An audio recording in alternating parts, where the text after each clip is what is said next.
Thursday, August 8th, I'm Adam Walsh, and you're listening to a special live Out and About edition of The Signal. And we are 1 year out from the Canada Games for Newfoundland and Labrador, and that's what we are talking about here today. Let me do the math. 364 days, carry the 11 hours, 54 minutes, and, 29 seconds until the games begin. And let's see what's involved with starting these games. Like people, volunteers, athletes, all the different venues are in and around St. John's and the surrounding region. I'm going to bring in someone to talk about all of this. The CEO, Katrina Sheriff. How you doing? Hi, Adam. Thanks for having us. First of all, tell folks it's almost like we're in a big echoey church, but it's not a church, right? No, it's not. It is the 2025 Canada Games Host Society Volunteer Center. So we have just moved in, and you can see all the amazing signage, transformation here of this facility, and we look forward to welcoming thousands of volunteers coming through these doors to help us execute 2025. Yeah, so if you're driving by in St. John's, it is at Corpus Christi, and it's quite a nice little spot. I was looking at the, my math is not good. I'm a journalist, not to stereotype us, but we do have that countdown clock. How does it feel when you look at the countdown clock for the games? It feels exciting to look at the countdown clock. We have an amazing team of staff, volunteers, board of directors who are actively involved in helping us plan this event, and this just is bringing us one day closer to welcoming the country to our province and our city and surrounding communities. When did you become CEO? How does that even happen? How does one become CEO of all this? Well, I was lucky enough to be with the City of St. John's and lead the city through the bid process, and I was offered the position at CEO position and started in February of 2022. So then you start February 2022, right? You're looking ahead, one or two things to do. How do you come up with a big plan for everything, for what has to happen for next year? Well, with the Canada Games comes we have 40 functional areas that we're working towards and building. So started with one, and our team of board of directors, chaired by Kim Keating and Carol Smith. And then we start working away at picking at all the different pieces. We start growing our staff team. We currently have a staff team of 60 staff. We currently have over 400 planning volunteers. So this time last year, we were a team of less than 20, and now we are a team of 60. So we're working through each of the various functions, everything from medical, the transportation, all the capital projects, sports schedules. Version 1 is ready now. So you start gradually growing your teams and growing your volunteer support to be able to do that. And now, we're doing this show today, but there's been, for 1 year out, but there's been a pile of stuff on the go. I was involved with one bit Monday night. I am bad at baseball. We all were. Yeah, it was, oh my gosh. We were this quote unquote celebrity, so we had a bunch of mayors. We had some great athletes, Adam Party was there, Caitlin Osmond, there were some great people on the team, and then myself and Chrissy Holmes, who were, bottom of the lineup, but we rooted for everyone. Tell us about some of the events for the 1 year out that happened, including this baseball game. Yeah, so the 1 year out celebrations, which was sponsored by CA, I have to put that in because we cannot do this without community partners and sponsors and businesses and organizations. So we kicked off the week with the 1 year out community baseball event with live music and food and a great battle against a wonderful U21 female baseball team. They are so good, and they with the mercy rule, they beat us 11-0, I believe, yes, they did. And did not even break a sweat. No, they did not. We did, but they did not. And those pitches coming across the plate were quite scary.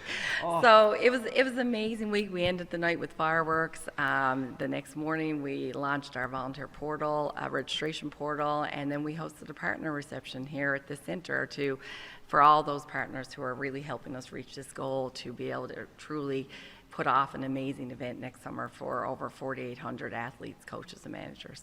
That's a lot of people. There is. And all week long, and I had to say this, we still have a puzzle hunt going on, so look up to our website. And for everyone to join that, it's in 9 different locations here in St. John's and our surrounding municipalities, as well as yesterday we had a booth down at the regatta. Really, really busy. I'm really pleased to say we have signed up over 600 volunteers in less than 48 48 hours. We already have 400 planning volunteers actively working with us side by side. So it was an amazing day yesterday to see all the people come through the regatta booth, talk to us, learn more about the games, and Gusty made a few appearances and was quite popular down at that pond. So like with mascots, it's always kind of interesting. You know, it's like, what are people going to think about the mascot? Sometimes you have mascots and people are like, oh, I don't know, but Gusty is really popular. Like actually popular. Like even when at the baseball game, I was like high-fiving Gusty. I'm like, why am I? But it's just, I don't know. Like it seems like everyone likes Gusty so far. Everyone is loving Gusty, and we're so proud that a 10-year-old Michael designed Gusty. It was a contest that was put out there, so to have a young boy like that design, he's been part of the launch of Gusty. He threw the pitch out the other day. A great first pitch, by the way. Yeah, excellent. So, you know, and just to see how well received Gusty has become, it has just been so incredible to watch. And yes, the young and the older are quite infatuated with Gusty at this point. You're my main guest for this, right? So we're going to cycle through. We got a bunch of people to talk to through the course of 50 minutes for today. Who are we going to go to next? I guess the co-chairs. Yes, I'm really, really excited to introduce Kim Keating and Carl Smith, who have been on this journey since day one. They were our co-chairs for the bid process, exceptional leaders, and extremely passionate and supportive of us executing this game. All right, thanks, Carol. We'll bring them all. Hey, how you doing? All right. How do you like co-chairs? How does that happen? We get a call from the mayor. we were told to do it. Yeah. So yeah, you get a call from the mayor. It's like, congratulations, you're now being voluntold to be co-chairs. What are your responsibilities then for this? Keep Karen in check. That's, I mean, which is a big job. So, Carl, we're thinking it's a huge job. Yeah. But in all seriousness, you know, the whole society is there to support the staff and the volunteers and liaise with the various funding partners. You know, the federal government's got a big stake in this. The province does as well, and the city. So there's some legitimate governance as required, and this is where the whole society comes in. And there's committees, you know, of that society, fundraising, logistics, and things like that. So it's, you know, it's structure, and it adds that infrastructure and solid underpinnings to the games. Kim, what about yourself? Yeah, no, as Carl just said, you know, our main task was really our first task was actually to get a CEO. So we were blessed to have Karen on the journey with us during the bid. Good job there. Yeah, and Right, it was check. obvious to us that Karen was going to fill that role, and I think everyone was super excited about that. And then, as to Carl's point, we actually then formed the host society and incorporated, and then put the proper governance in place, and actually got an amazing team of volunteers to sit on our board as well. So we've been really fortunate throughout this process. We have some amazing business leaders and community leaders on our board to support us. The main job of the other members of the whole society is to make Kim and I look good. They're doing a great job, I got to tell you.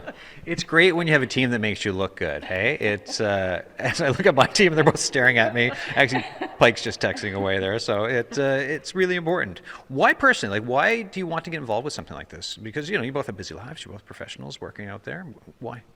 Well, it's for me, it's something that I've never been involved in before. I mean, I've been involved in sports all my life and everything else, and my daughter actually participated in the Winter Games as a synchronized swimmer, so I had that exposure. But, you know, patriotism is part of it, you know, wanting to be part of something that's really, really special in your community. And, you know, of all the cities in Canada that can pull this off, you know, St. John's is probably the one that can give it the best shot, you know, and it's going to be special. We knew that from the beginning, and once we got exposed to it, there was no turning back. We got sucked right into it, you know. Cool. When did you move from Stephenville? Was it 77 in to go to Munn? I wasn't here for the Canada Games, but yeah, just after. Just after.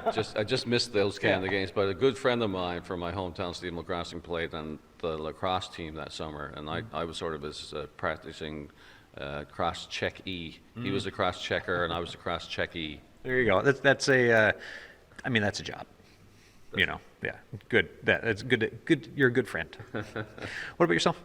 Yeah, so sport has played a huge part of not necessarily my life personally, but my daughters. I have 3 daughters who play basketball, and I've seen the impact of sport on my family personally in terms of just the leadership, team player, all the amazing transferable skills that they've been able to attain. And my daughter Ava actually was, when I was asked to join the team, playing for, or would have been playing in the Niagara 22 games. Wow. And then of course we had COVID and whatnot. And I really felt at the time, I was just, when the mayor called, I felt like, it was at a time, again, it was pre-COVID, but, oftentimes there's a lot of negativity. I just thought this was such an opportunity to bring some spirit and good energy and give something back to the youth and something to look forward to. So, you can't say no to that, so.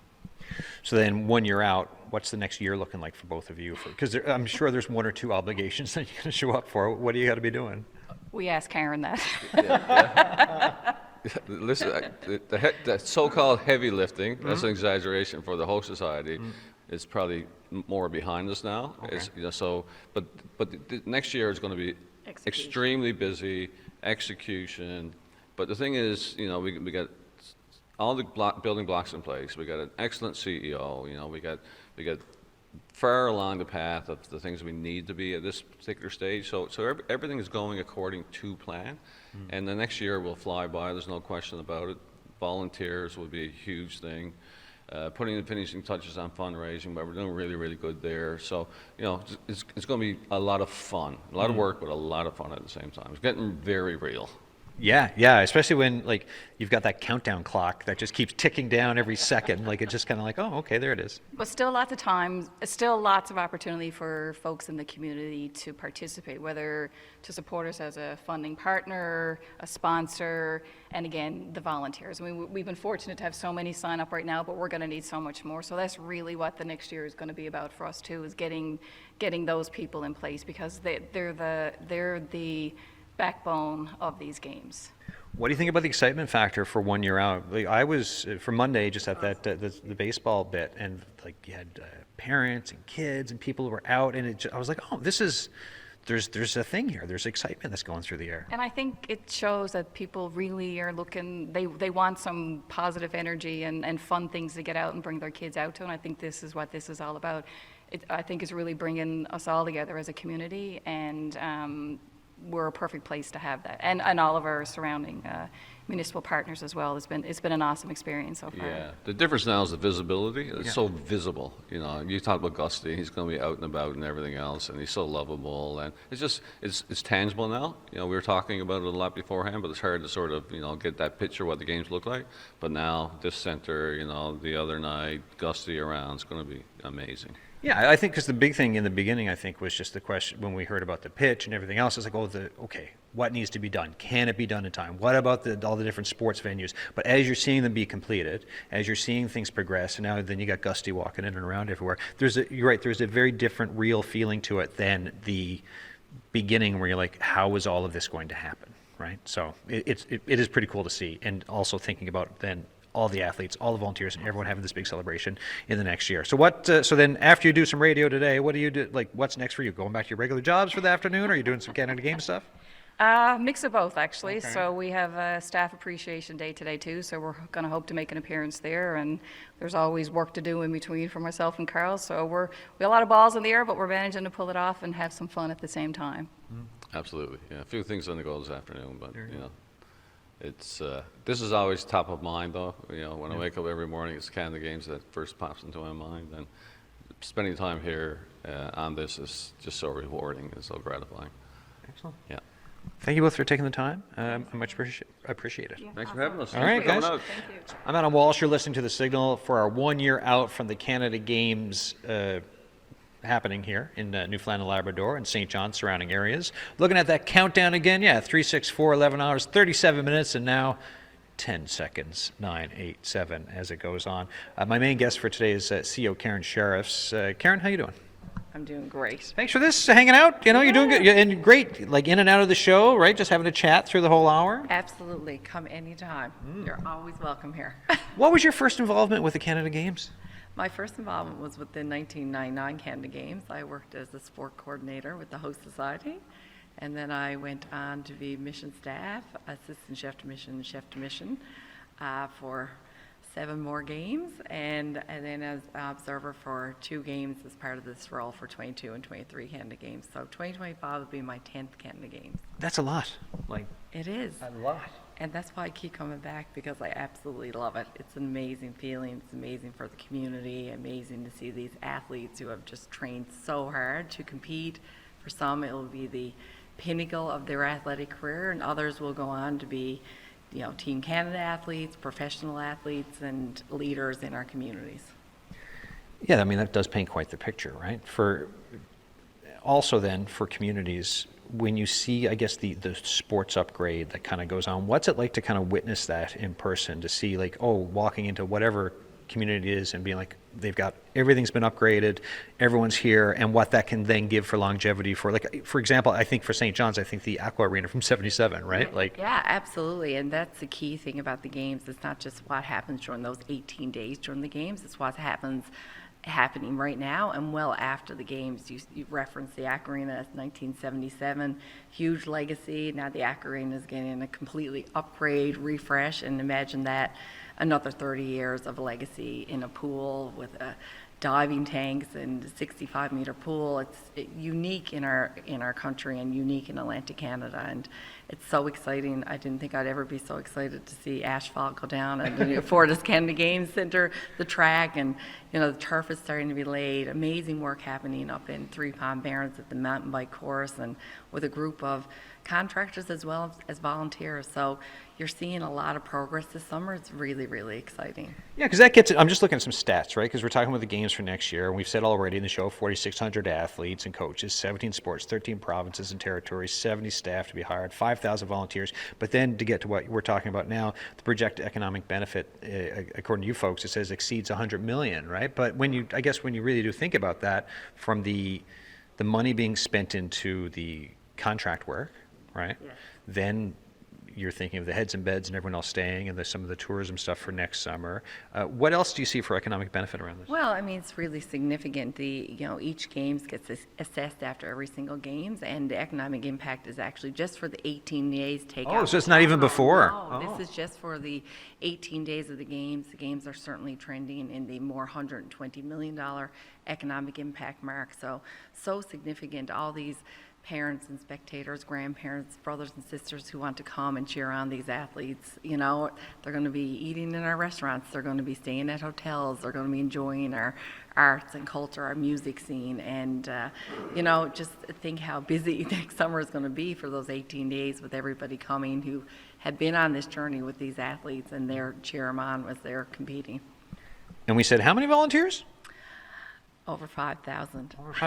Who do you need to find in order to wrangle all those people for volunteers? You need to have an exceptional person to do that. We have just the person to do that. Who is that person? Colin Corcoran. He's with the Community Sector Council, and Colin is our volunteer lead on our Game Services Committee and has a great group of volunteers with him as well on this journey, and he is amazing, energy, passionate, and is going to be just the right person to get us 5,000 volunteers. All right, I'm going to grill Colin about this now, because this is quite the challenge. No stranger to the show. I'm used to talking to people with community sector council stuff. How you doing? I am fantastic. And yes, we usually chat in my 9-to-5 professional role, so I'm incredibly proud and excited to talk to you as a volunteer today.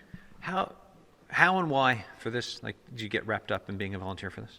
Well, a lot of things. The unique thing that we have here in Newfoundland and Labrador is the power of people and connections and our networks and who we are and how we engage with each other. And so similar to others, somebody called, said, hey, Canada Games is coming up. This is an opportunity. We really would like you to be involved. And just like everybody else, I signed up to become a planning volunteer, and here I am. How many people, again, I know we said 5,000 volunteers plus volunteers, but then yesterday at the regatta, you had there was a setup recruiting folks. When did you start to notice it was oh my gosh, it's turning into hundreds of people who are saying, sign me up for this thing? Just a couple hours ago. So as of this week, with the regatta and other events, the baseball game, the celebrations for 1 year out, As of, and this is already outdated, we've had 682 people sign up for Games Time volunteers. We also have an additional 400 plus who are planning volunteers and pre-games volunteers. That's everything from people who are sitting on the board, sitting on the various subcommittees, to the gusty show, to photography. And so between it all, we now have 1,128 volunteers, 1,129, 1,134, and as that clock counts down, the numbers go up. That's awesome. As you get these folks in, right, you're bringing them in, what are the conversations like for onboarding people, like for what they're going to do and for some of this planning? I must say I'm incredibly impressed with the onboarding process.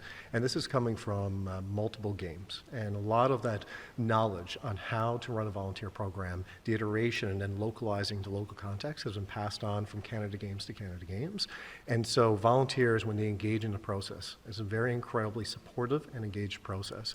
And so volunteers who sign up for the games, particularly if they commit 32 hours, will be able to receive some garbs. You'll receive your official uniform for the games. You'll receive an accreditation badge, but you'll also receive training and orientation. And not only that, but engagement in industry experience, in sport and entertainment.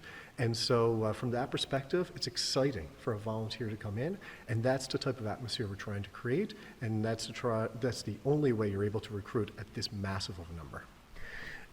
There's been talk of the portal, right, for people volunteering. If someone's listening right now and they're like, you know what, everything that Colin Corcoran's saying, it sounds good to me, what do they need to do? Absolutely. So www.2025canadagames.ca. It'll bring you immediately to how to get involved. You'll see the volunteer portal there. All you have to do is just click on the link and you fill in your information on our GEMS Pro system, and then the process takes over from there. Tell me more about, because this, from everything you're saying from our previous conversations, this really matches with the values that you talk about a lot. So can you just talk to me a little bit about that, for like what this means for connecting people, connecting communities, and for building thriving communities and the folks in them? Oh gosh, we're going to need a couple more shows. Yeah, we're going to launch a podcast and we're going to start it next week. So right out of the gate, if you can remember that, so in Newfoundland, Labrador, you know we have one of the highest rates of per hour volunteerism. We are a giving province. So it fits incredibly well with who we are as a people.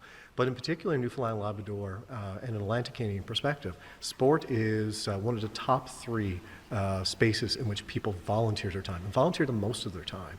And so what I'm really excited about with the benefits coming out of the Canada Games is for those 900 plus sports associations, local clubs, complexes, they are now going to get an influx of trained, vetted, and professional volunteers who've been through an event such as this. And this is everything from in the games itself and doing the timekeeping to the actual operations to the games, to even merchandising and sales, to other skills such as media and photography, to protocol.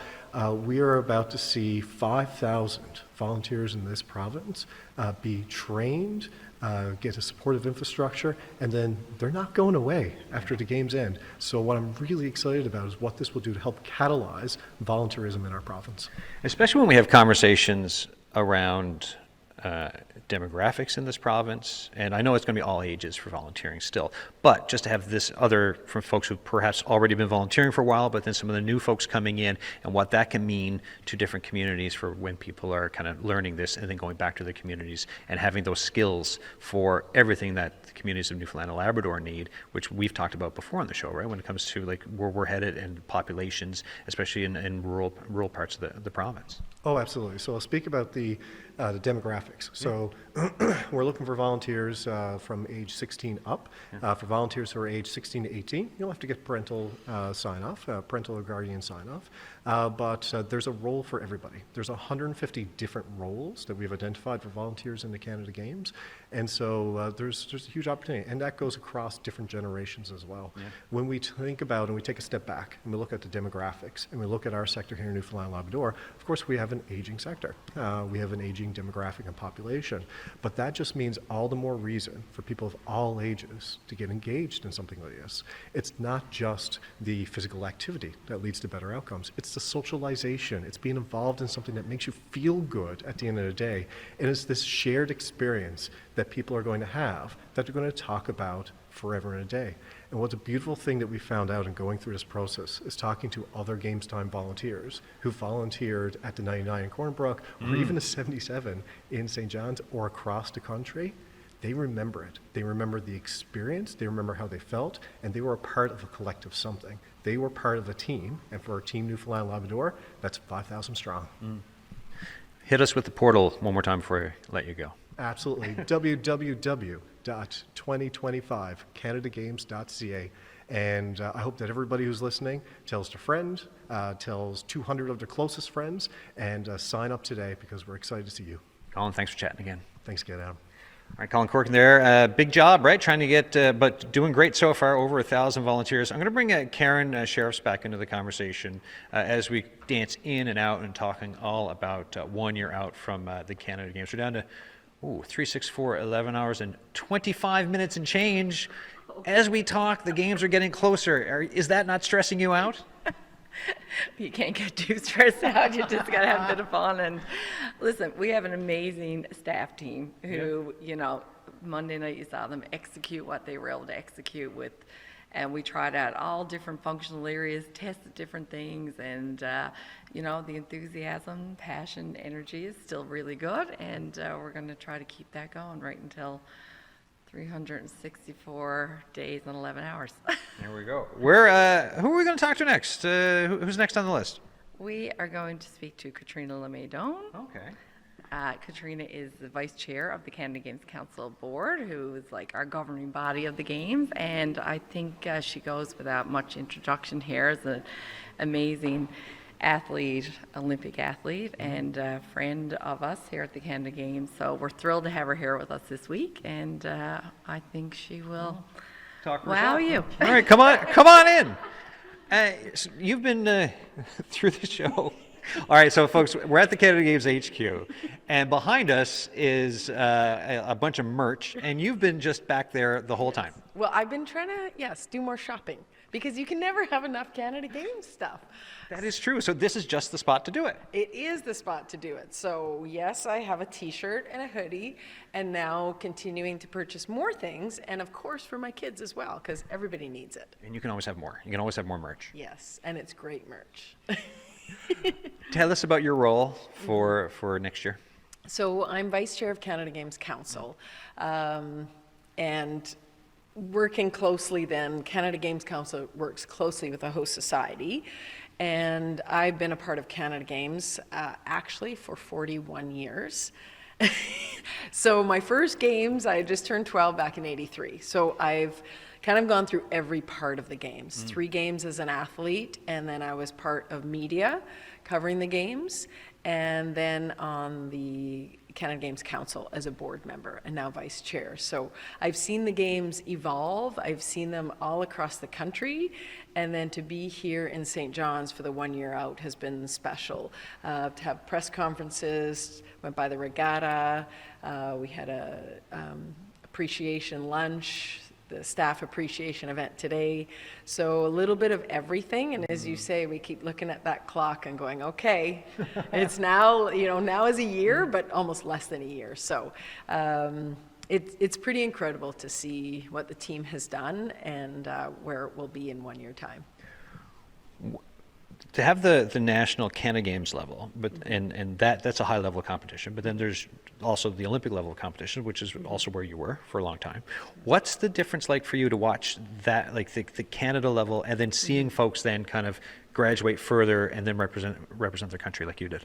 Well, it's a great stepping stone, and not just for Olympics, for Paralympics as well. And I think the beauty of a Canada Games is it's actually the only multi-sport event which includes athletes in Olympic sport, athletes with a physical disability, and athletes with an intellectual disability. There's no other organization that does that except the Canada Games.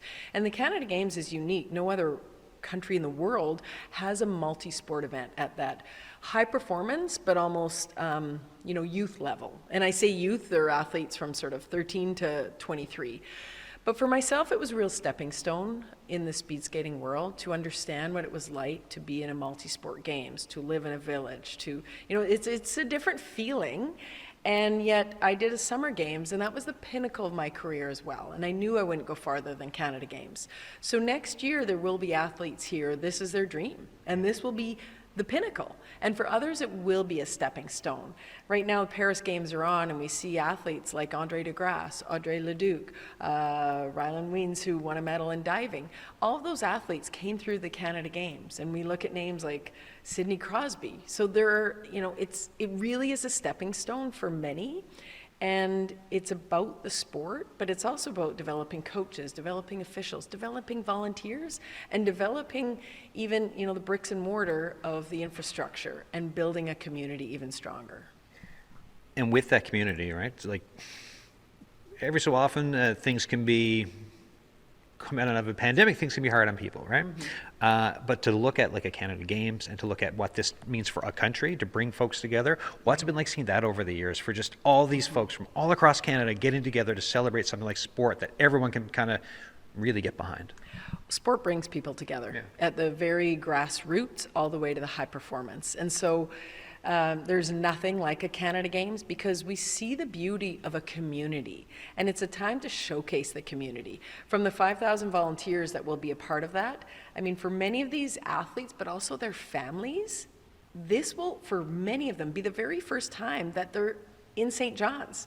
And they might think, like, it's about building a future because these are the future leaders of our country. Perhaps they'll come back for work, for tourism. This will be an example of, wow, this is something I want to be a part of.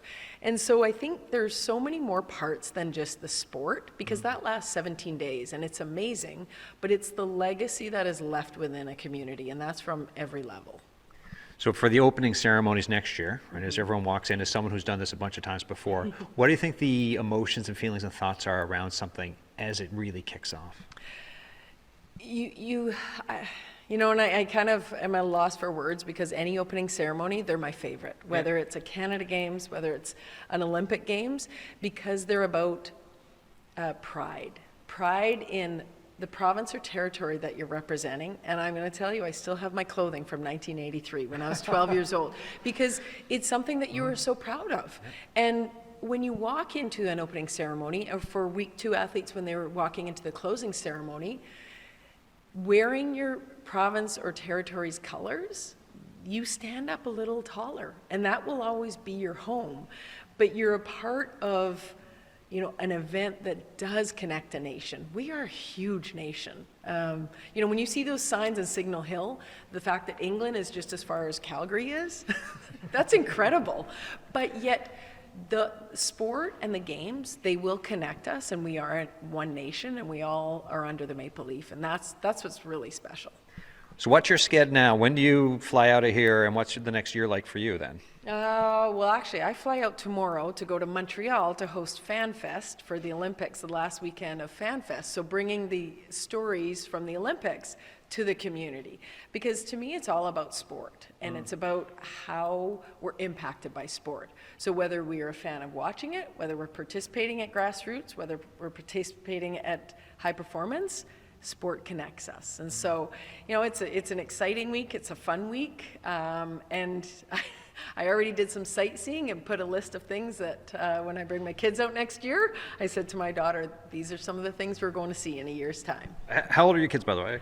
20 and 17. All So right. they both just kind of missed games with ringette and hockey, but they've witnessed them in Winnipeg in 2017 and Red Deer in 2019. So I'll be excited to bring them here. And what's on this list that you're making? If you don't have to share too much if you don't want to. Oh no, well, I mean, Signal Hill, obviously. Went to see Chance Cove. So a little hiking, a little sightseeing, and just seeing the beauty of this province. Thanks so much for the chat. And it's great to have when the kids are here next year to see you guys out and about and enjoying this place. So thanks so much. My pleasure, thank you. You'll see me shopping more. Yes, no, I'll let you get back to it now. So just as we're shooting the show there with John Pike, you'll be in the background trying things out. Great. And what would you recommend, by the way, for if we're going to buy something afterwards? Hoodies and T-shirts. The Gusty socks are sold out, so order them online. Okay. Gusty socks are sold out. Katrina Lame, thank you so much. My pleasure, thank you. All right, I'm gonna have to try to find me some of those Gusty socks, because if they're sold out, I'm fairly certain we'll be able to, before the year's out, we'll probably be able to get our hands on, our mitts on a couple pairs. You're listening to The Signal. It is 1 year out, like I keep saying, right? Like I keep looking at the countdown clock, 364 days, 11 hours, 16 minutes now and 47 seconds until the start of the Canada Games in and around St. John's for Newfoundland and Labrador. I'm going to bring Declan Sheriff back into my main guest here today, the CEO for the Canada Games. Do you have any, as I knock over some merch, can you put that on our tab? The Signal's got a pretty good budget. Do you have any of these Gusty socks or what? I actually do not have the Gusty socks yet, but I'm definitely going to be getting a pair. Yeah. Yes, the merchandise is amazing. Sporting some here now. Most of us in this room are. Yeah, it's our new uniform every day. Every day, right? Yeah. So everyday uniform, the mantra, thinking all about the countdown as stuff moves beyond. I keep asking though, like looking ahead for the year, there's still construction going on, so are there any worry points? Like, is there like the timelines for everything? Like there's a track and field, the updates to the Aqua Arena. How is all of that looking?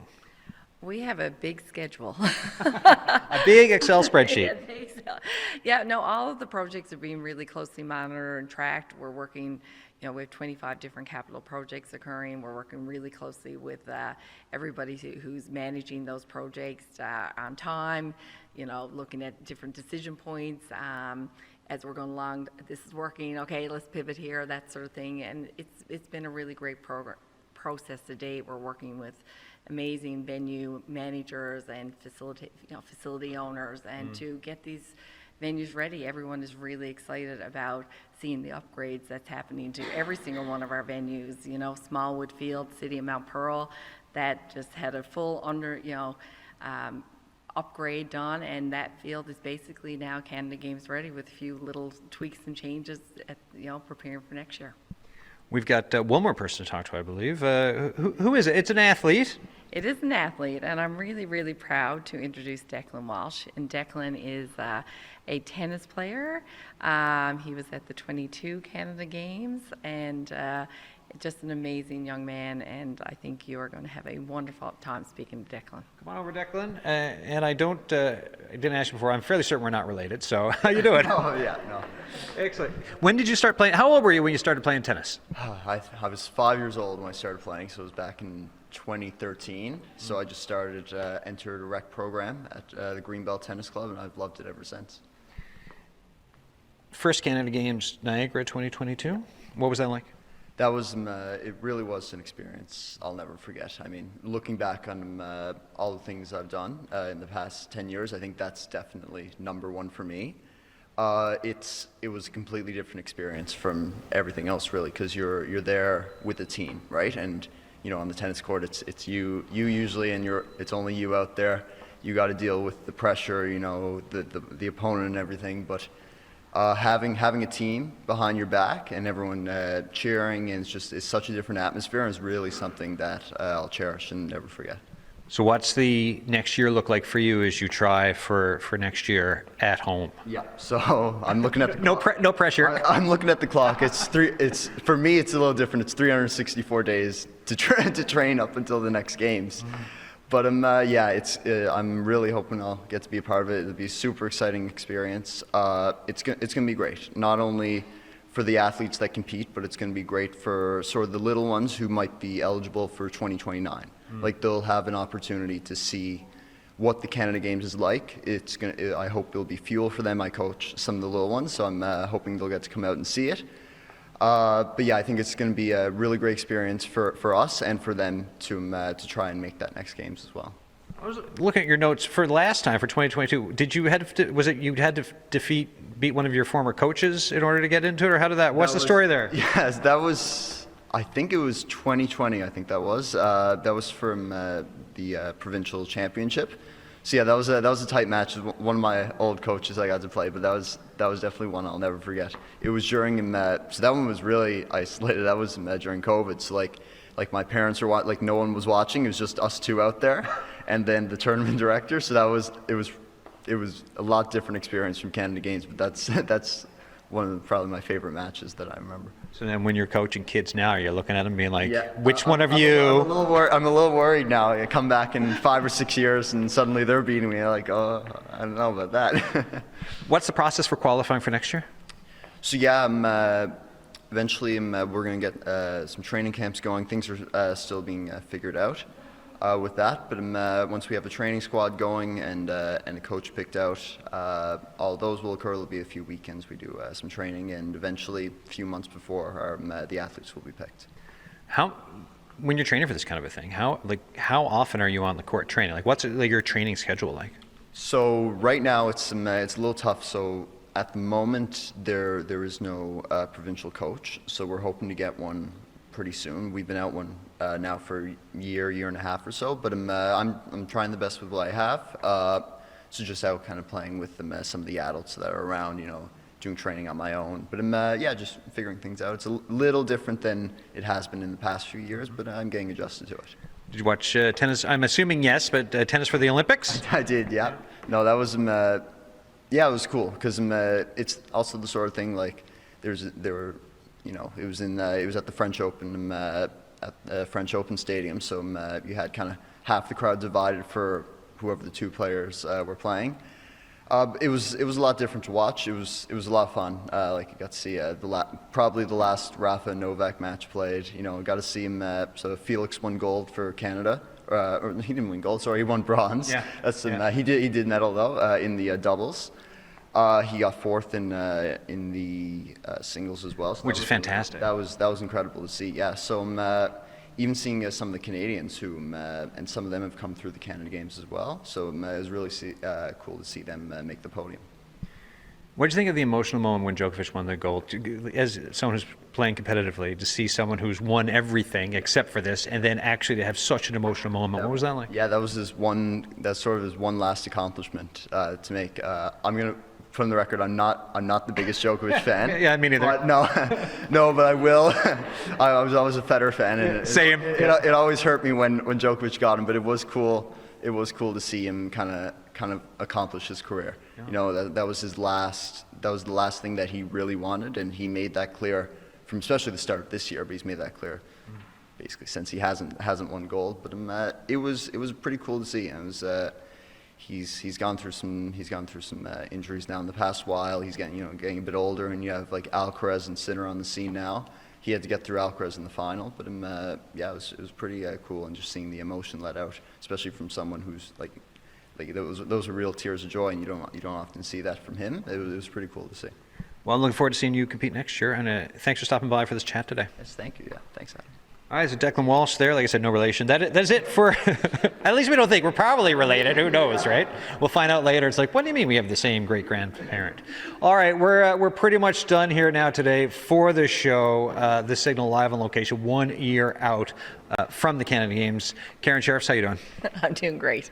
Final thoughts before I throw to a song to get out of the show? Well, we can't do this without all the people, the community, the volunteers. We know we're going to put off an amazing games, but it will be because of all the people behind that, our volunteers, our staff, our boards, our committees. Our amazing spirit and hospitality is going to shine through next year. But we do have a few fun things. So there is a medal contest currently out there now, looking for a designer to design our medals for all these athletes, and what an amazing thing to put your name onto. So anyone out there with artistic talents, be sure to get in contact with us.